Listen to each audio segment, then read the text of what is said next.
The massive Imperial ship appeared without warning, materializing just beyond Earth's moon. Its golden hull gleamed in the sunlight, stretching nearly 3 miles from end to end. The vessel's design screamed power and authority, exactly as its makers intended. In the United Earth Defense Council's underground chamber in Geneva, Admiral James Walker stared at the main screen with narrowed eyes. "How many life signs aboard?" "Around 2,000, sir," replied Tech Officer Mike Reed, his fingers dancing across the holographic display. "Their shield technology is interesting. Old by our standards, but they've made it incredibly power efficient." The room buzzed with controlled activity as Earth's top military and political leaders gathered. They had prepared for this day for over 50 years, ever since their long-range sensors first detected the Empire's expansion toward their sector of space. "They're broadcasting on all frequencies," announced Communications Chief Anna Torres. "Standard first contact protocol." "Well, their version of it." The Admiral nodded. "Let's play our part." "Accept their transmission."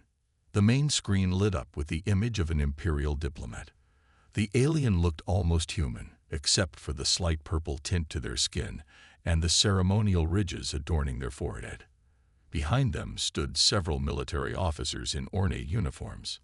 "People of Earth," the diplomat began in perfect English, thanks to their translation matrix. "I am High Ambassador Robert from the Galactic Empire. We come in peace, seeking to welcome your world into our grand civilization." Admiral Walker smiled politely. "Welcome, High Ambassador. We are honored by your visit." But even as the diplomatic exchange continued, Earth's quantum AI systems were hard at work. They intercepted and decoded hundreds of encrypted transmissions flying between the Imperial ship and their home territory. In a secure subchamber, Intelligence Director Lisa Brown reviewed the decoded messages with growing concern. The Empire's true intentions were clear. Planet shows minimal space presence, no detected defense grid, primitive FTL understanding.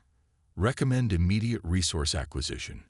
Native population suitable for standard integration protocols. She sent the intelligence directly to Admiral Walker's neural implant. The Admiral's expression didn't change as he received the information, continuing his pleasant conversation with the ambassador. "We would be delighted to send a delegation to your ship," Walker said smoothly. "Our diplomatic team can be ready in 2 hours." The ambassador smiled, showing perfectly white teeth. "We look forward to it." As soon as the transmission ended, Walker turned to his staff. "They think we're primitive. Good. Let's keep it that way for now." The next 2 hours were a carefully choreographed dance. Earth sent up what appeared to be a simple shuttle, carrying their diplomatic team.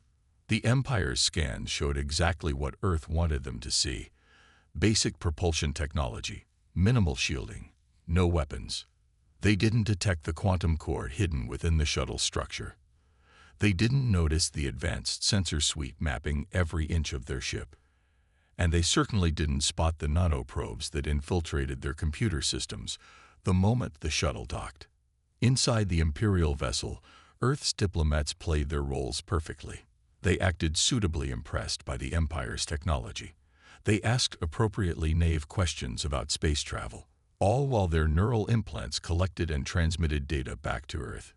By the time the diplomatic team returned home, Earth had everything they needed: the Empire's technical specifications, their military capabilities, their conquest protocols, and most importantly, their expectations of finding an easy target. In the Defense Council chamber, Admiral Walker reviewed the findings with his team. "They're planning to begin resource extraction within a month," he said. "Standard protocol for them: move in fast, establish dominance, present it as a fait accompli to the local population." "Their tech is about a century behind ours," Tech Officer Reed added, "except for their FTL drives. Those are interesting. Might be worth studying." Admiral Walker stood up, his expression grim but determined. "Well then, I believe it's time to show our visitors that Earth isn't the primitive world they think it is. Prepare the defense grid for a demonstration. Let's give them a warning they won't forget." Director Brown smiled slightly. Do you think they'll listen? Probably not, Walker replied. But that's their problem. Earth closed its doors to conquering empires a long time ago. They'll learn, one way or another.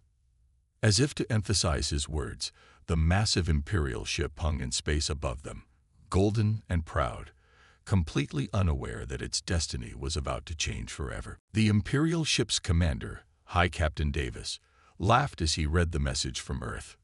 They want us to leave, he said to his bridge crew. They're demanding we exit their system within 1 hour. How amusing. His second-in-command smiled. Should we begin the standard intimidation display, sir? Yes. Power up the main weapons. Let's show these primitives what they're dealing with. Deep below Earth's surface, Admiral Walker watched the Imperial ship's power readings spike. He turned to Tech Officer Reed. Are they doing what I think they're doing? Yes, sir. They're charging weapons. Standard Imperial intimidation tactics, exactly as our intel suggested. Walker nodded and pressed a button on his command chair. Defense Platform 1. You are clear to proceed. Minimal force only. High above Earth, hidden by advanced cloaking technology, a single defense platform shifted slightly. It was small, barely the size of a bus, one of thousands scattered throughout the solar system. Its quantum sensors analyzed the Imperial ship's shields, calculating the exact frequency and power needed. On the Imperial bridge, alarms suddenly blared. Sir, called out their sensor officer, something's interfering with our shield harmonics. Impossible, High Captain Davis snapped. There's nothing out there that cold. He never finished his sentence. A soft blue light washed over his ship, and every system went dark. The mighty Imperial vessel hung in space, powerless except for basic life support. What happened? Davis demanded. His engineering chief worked frantically at his backup console. Unknown, sir. Some kind of energy wave. It went right through our shields like they weren't even there. Inside the Defense Council chamber, Walker opened a channel to the Imperial ship. The backup power they'd left active was just enough for communications. High Captain Davis, Walker said calmly. I trust we now have your complete attention. Davis's face appeared on the screen, illuminated by emergency lighting. What did you do to my ship? A simple demonstration. Your main power will return in exactly 10 minutes. Consider this a friendly warning. Earth is not what you think it is. We are not primitive, and we are not interested in joining your empire. You can't do this. We represent the mighty Galactic Empire. We have millions of ships. Walker's expression hardened. And we have enough defense platforms to disable every single one of them. Look at your sensor logs, Captain. One small platform shut down your entire ship. Would you like to see what 10 can do? Or 100? Or 1,000? For the first time, fear crept into Davis's voice. You're bluffing. Am I? Check your auxiliary sensors. We've allowed them to remain active. The Imperial crew worked quickly, and their faces paled as the readings came in. All around their ship, defense platforms were decloaking. Dozens of them, then hundreds, forming a perfect sphere around the Imperial vessel. Those are just the ones in this sector, Walker continued. Earth's defense grid extends far beyond what you're seeing. We've been watching the Empire's expansion for decades. We prepared accordingly. Why? Why didn't we detect any of this? Because we didn't want you to. Now, you have a choice. When your power returns, you can leave this system peacefully, or you can try something foolish, and will be forced to demonstrate more of our capabilities. The 10 minutes passed in tense silence. When power returned to the Imperial ship, it didn't power up its weapons. Instead, it slowly turned around. A wise choice, Walker said.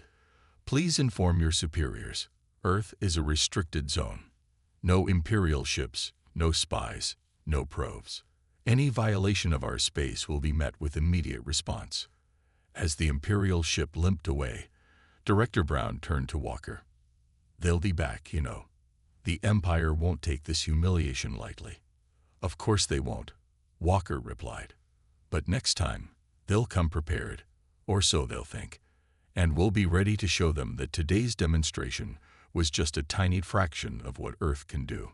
He looked at the tactical display, where thousands of defense platforms glowed softly, most still hidden from view. Earth had revealed one card from its hand, but it still held a full deck. The real question was, how many losses would the Empire suffer before they learned their lesson? In the Imperial Palace on their home world, the Emperor paced angrily. The golden walls and floating crystal decorations seemed to mock his foul mood. "Impossible," he shouted, throwing the report tablet across the room. "One primitive world dares to challenge us, and you let them humiliate our flagship." High Captain Davis stood trembling. "Your Majesty, their technology, it was beyond anything we've seen." "Then you didn't look hard enough," the Emperor snapped. He turned to his spy master, who stood quietly in the shadows. "Send in your best agents. I want to know everything about Earth's defenses." The spy master bowed. "It will be done, Your Majesty." 3 days later, the first stealth ship entered Earth's solar system. It used the Empire's most advanced cloaking technology, making it invisible to normal sensors. The ship's crew felt confident as they slipped past the orbit of Neptune. In Earth's Defense Council chamber, a junior officer raised her hand. "Sir, Imperial stealth ship detected entering outer system borders." Admiral Walker looked up from his coffee. "Already? They're earlier than we expected. How's our new tracking system working?" "Perfect, sir. The quantum entanglement sensors are following their every move." "Should we stop them?" Walker smiled. "No, let them think they're invisible. Keep tracking them." Over the next week, the Empire sent 12 more stealth ships. Each one used different cloaking methods. Each one thought they were undetected.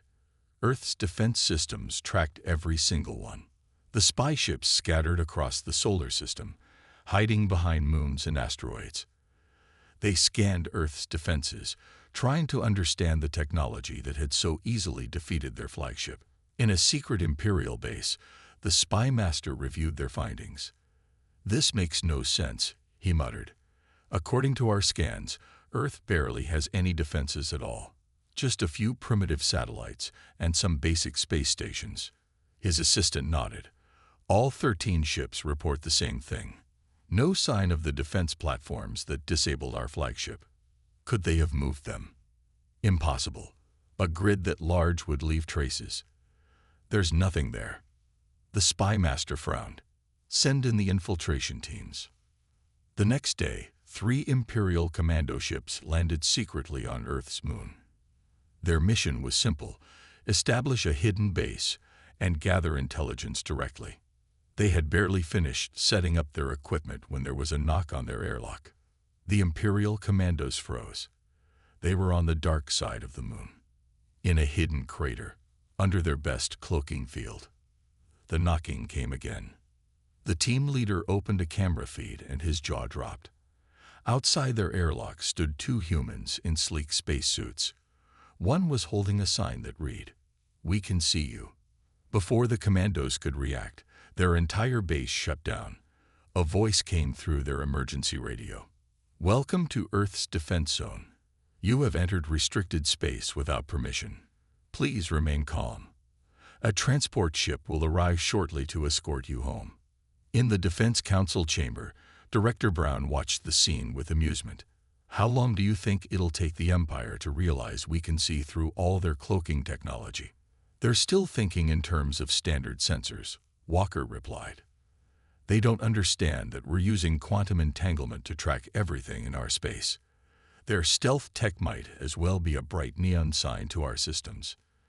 Tech Officer Reed spoke up from his station. "Sir, we're detecting more spy ships entering the system. Looks like they're trying a mass infiltration approach now." Walker sighed. "All right, perhaps it's time for another demonstration.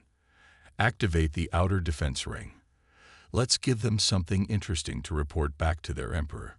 Across the solar system, Imperial spy ships watched in shock as thousands of defense platforms suddenly appeared, forming complex geometric patterns in space. The platforms began to pulse with blue light, creating a massive energy web that stretched from Mercury to Pluto. For exactly 1 minute, Earth showed the Empire what a real defense system looked like. Then everything vanished again, leaving the Imperial ships to wonder if they had imagined it all. The spy master received their panicked reports with growing dread. His agents hadn't even uncovered a fraction of Earth's capabilities. How could they fight an enemy who could hide entire defense networks in plain sight? He looked at the message he would have to send to the Emperor. 3 words that no Imperial official ever wanted to write. We were wrong. The Emperor stood before his war council, his face red with anger. Enough games. If we can't spy on them, we'll crush them with force. Admiral Grant of the Imperial fleet bowed his head. Your Majesty, perhaps we should reconsider. Their technology level seems. They are one world. The Emperor shouted. 1. We have an empire of 10,000 worlds. Send in the 7th Battle Fleet. Show them what real power looks like. The 7th Battle Fleet was impressive. 50 warships, each one bigger than Earth's largest cities. They jumped into the solar system in perfect formation, their golden hulls reflecting the sun's light. In Earth's Defense Council chamber, Admiral Walker watched them arrive. Right on schedule, he said calmly. They'd brought exactly the number of ships our analysts predicted. Tech Officer Reed nodded. Standard Imperial invasion force. They always send 50 ships for a minor operation. Sir, called out a junior officer. They're broadcasting their demands. The main screen lit up showing Admiral Grant of the Imperial fleet. His uniform sparkled with medals, and his voice dripped with confidence. People of Earth, he announced, your defiance ends today. Surrender immediately, or we will demonstrate the true might of the Imperial fleet. Walker pressed his communication button. This is Earth Defense Command. You have entered restricted space without permission. Please leave immediately. You dare? Grant laughed. Perhaps you need a demonstration. All ships target their largest city. 50 Imperial warships turned their guns toward Earth. Their weapons began to glow with deadly energy. Walker sighed and pressed another button. Defense Grid Protocol 3. Non-lethal response. Around Earth, thousands of defense platforms activated. Before the Imperial ships could fire, rings of blue energy surrounded each vessel. The rings began to spin, creating complex patterns in space. On the Imperial ships, chaos erupted. Sir, shouted Grant's weapons officer, our weapons are offline. Engineering reports total power failure. Life support switching to emergency backup. Artificial gravity failing. Admiral Grant watched in horror as his mighty fleet hung helpless in space. Only basic life support and communications remained active. Walker opened the channel again. Admiral Grant, your ships have been disabled. Don't worry. Your crews are perfectly safe. We've made sure all essential life support systems remain functional. This is impossible, Grant stammered. How did you? The how doesn't matter, Walker interrupted. What matters is that right now, Earth has total control of your fleet. We could destroy your ships. We could capture them. Instead, we're going to send you home. As he spoke, more defense platforms appeared.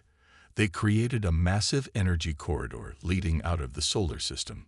This tunnel will guide you back to Imperial space, Walker explained. Your ships will regain minimal power, enough to follow the path home. Consider this another warning. Earth is not interested in war, but we will defend ourselves. You can't do this, Grant protested. The Empire will send more ships, thousands more. Walker's voice turned cold. And we will stop them all. Every single one. Without killing a single Imperial citizen. Because unlike you, we don't believe in unnecessary bloodshed. In the council chamber, Director Brown watched the Imperial ships slowly retreat through the energy corridor. That went well, she said. But they still haven't learned their lesson, have they? Walker shook his head. No, the Empire built its power on military might. They can't understand how one world could defeat them so easily. They'll probably send an even bigger fleet next time. And we'll be ready for them. Walker smiled, looking at the tactical display. It showed Earth's full defense network, millions of platforms, quantum satellites, and energy projectors scattered throughout the solar system. Most of them still hidden, waiting. We've spent 50 years preparing for this, he said. The Empire thinks they just lost to our defense grid. They don't realize they haven't even seen our real weapons yet. As the last Imperial ship disappeared into deep space, Earth's defense platforms vanished again, becoming invisible watchers in the dark. The Empire had suffered its first real defeat in centuries, and it wouldn't be the last. The news spread across the galaxy like wildfire. On 1,000 worlds, people watched recordings of the mighty Imperial fleet retreating from Earth, powerless and humbled. In the Grand Council chamber of the Free Worlds Alliance, representatives from 30 independent planets met in emergency session. Their meeting hall was carved from ancient crystal, far from Imperial space. Council leader Thomas stood at the center podium. The reports are confirmed. Earth defeated an Imperial battle fleet without firing a single shot, without causing a single death. The chamber erupted in excited whispers. A representative from the outer world stood up. How? Earth wasn't even a spacefaring world 50 years ago. That's what they wanted everyone to think, Thomas replied. We've just received a transmission from Earth's Defense Council. They're ready to establish diplomatic relations with independent worlds.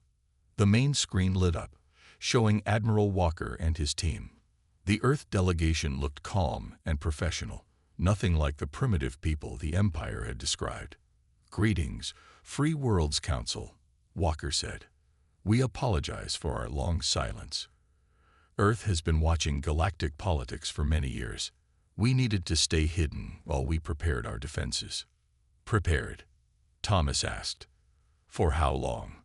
Since we first detected Imperial ships entering nearby systems, we saw what happened to other worlds that resisted the Empire. So we waited. We built. We advanced our technology in secret. In the Defense Council chamber, Director Brown activated a holographic display. It showed Earth's technological progress over the last 50 years. Quantum computing, energy manipulation, faster than light travel. We achieved spaceflight long before the Empire arrived, she explained. But we kept our true capabilities hidden.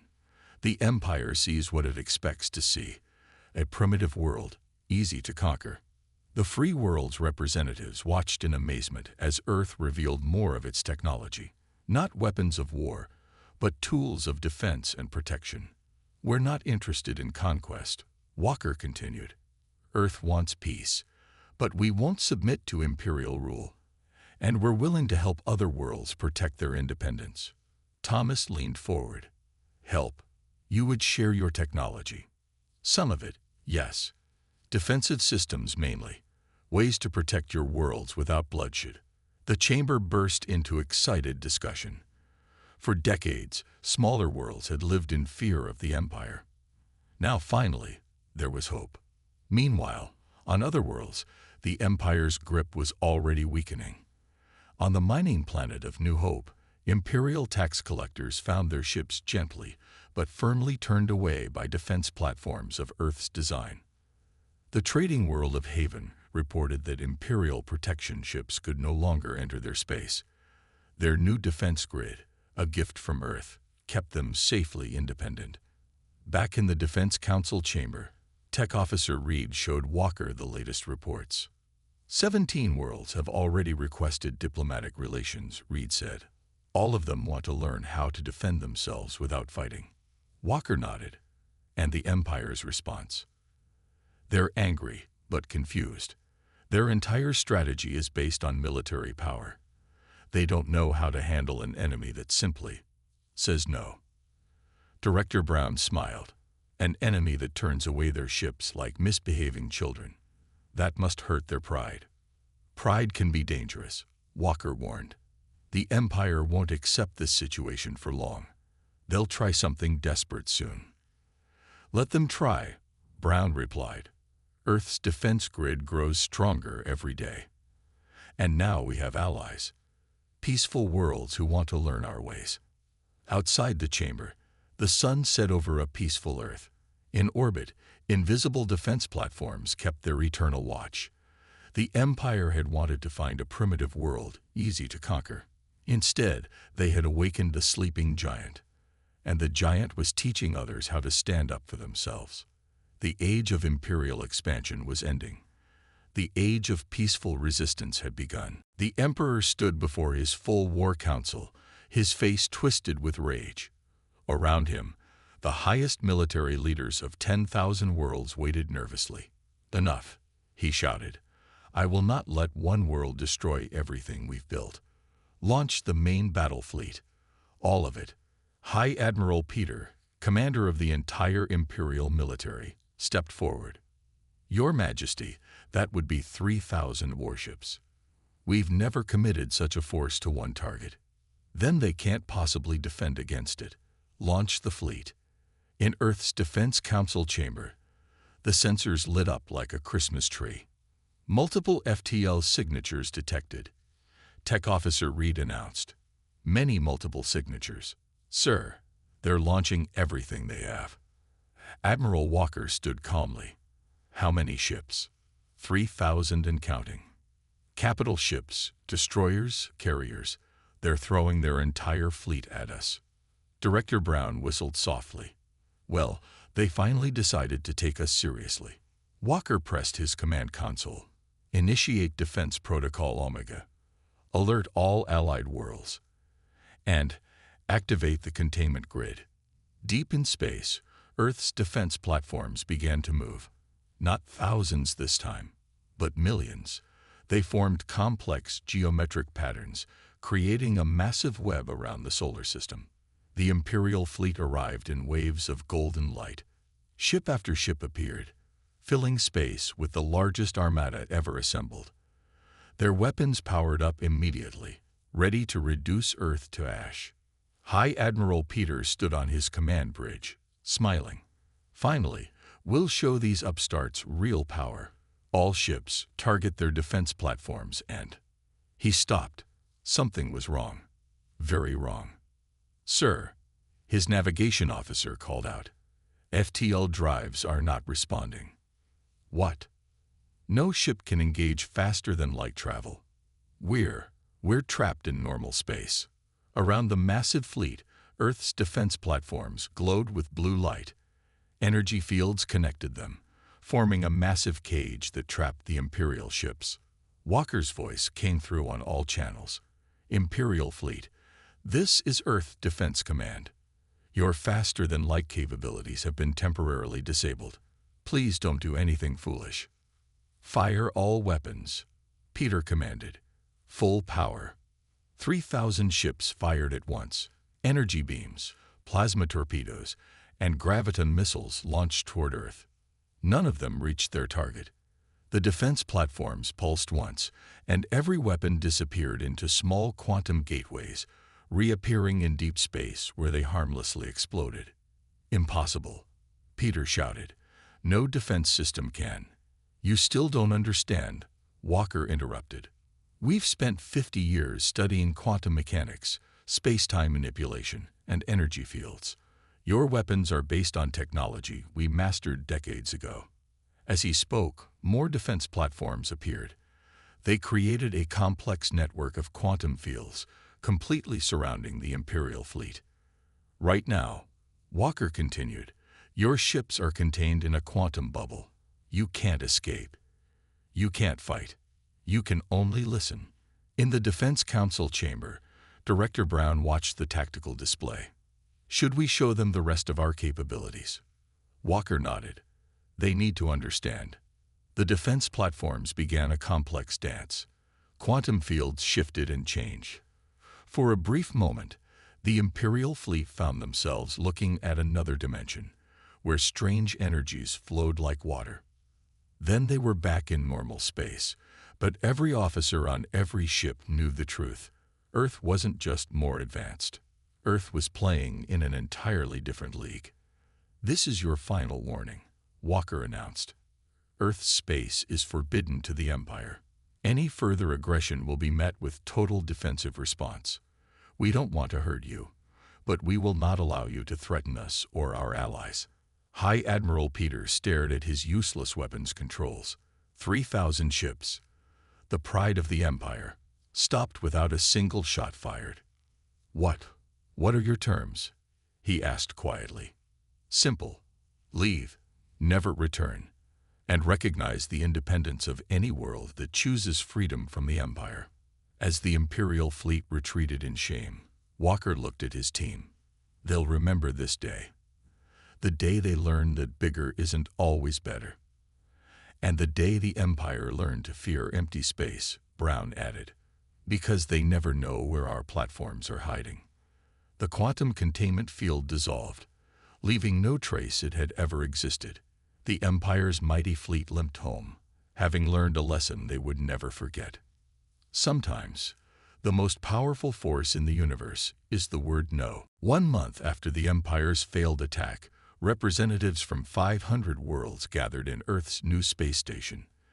The station hung in orbit like a shining silver wheel, its quantum-powered halls filled with delegates from across the galaxy. Admiral Walker stood at the main podium, addressing the largest diplomatic gathering in galactic history. Behind him, Earth glowed blue and beautiful. "Welcome to the first Galactic Freedom Summit," he began. "Today, we establish new rules for peaceful coexistence among the stars." In the front row, the Imperial representative sat uncomfortably. The Emperor hadn't come himself. His pride was still too wounded. Instead, he'd sent his chief diplomat, who looked very small in his once proud golden uniform. "Earth proposes the Sol Doctrine," Walker continued. "Its principles are simple. Every world has the right to choose its own path. No forced conquests, no unwanted protection, no exploitation of developing worlds." Director Brown stepped forward, activating a holographic display. It showed Earth's defense technology, simplified for sharing. "We offer these basic defensive systems to any world that wishes to remain independent," she said. "They will help you protect your borders without threatening others." The Imperial diplomat stood up. "And what of existing Imperial territories? You would destroy our empire." Walker smiled kindly. "No, we're not destroyers. Any world that wants to stay in your empire can do so. But they must have the right to choose." As if on cue, the main screen lit up with news from across the galaxy. 30 worlds had already declared independence, using Earth-provided defense platforms to protect their borders. 50 more were preparing to vote on their future. The Empire was shrinking, not through war or violence, but through simple choice. Tech Officer Reed presented the next part of the plan. Behind him, images showed Earth's more advanced projects. "We're establishing the Galactic Science Council," he announced, "open to all worlds, empire, or independent. Together, we can explore the mysteries of quantum physics, dimensional science, and peaceful space travel." In the station's viewing hall, alien scientists watched in wonder as Earth demonstrated its quantum tunneling technology, not as weapons, but as tools for exploration and understanding. "This is the future we choose," Walker said. "Not conquest, but cooperation. Not war, but wisdom. Not force, but freedom." The Imperial diplomat looked at his data pad. More systems were declaring independence every hour. But strangely, some worlds were choosing to stay with the Empire, worlds that were treated well, that had benefited from Imperial protection. He began to understand. Earth wasn't destroying the Empire. It was transforming it. Director Brown approached him quietly. "Your Empire can survive this change," she said. "It can become something better. A true federation of willing partners, not a prison of conquered worlds." Back on Earth, the Defense Council watched the proceedings with satisfaction. Their 50 years of preparation had paid off better than they'd hoped. Incoming message from the Emperor. a communications officer announced. The Emperor's face appeared on screen, looking tired but thoughtful. "Earth has defeated us," he said simply.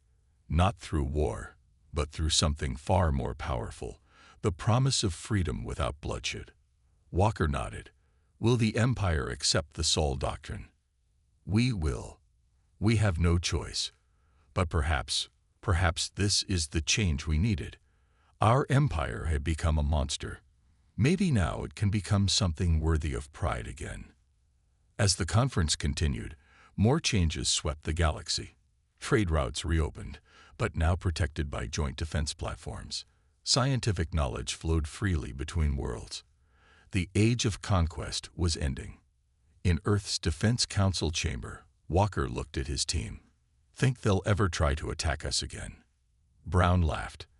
"After what happened to their main fleet, not likely. Besides, they're too busy reorganizing their empire into something less aggressive. And our defense grid, still growing, still watching, making sure everyone plays nice in their own space." Walker smiled, watching the Earth rotate slowly below the station. They had done it. Not just protecting Earth, but changing the galaxy itself. And they had done it without firing a single shot. Sometimes, the strongest warriors are the ones who choose not to fight. Earth had proved that peace, backed by unshakable strength and moral certainty, could change the universe itself. The stars twinkled in the distance, now promising friendship instead of fear. A new age had begun.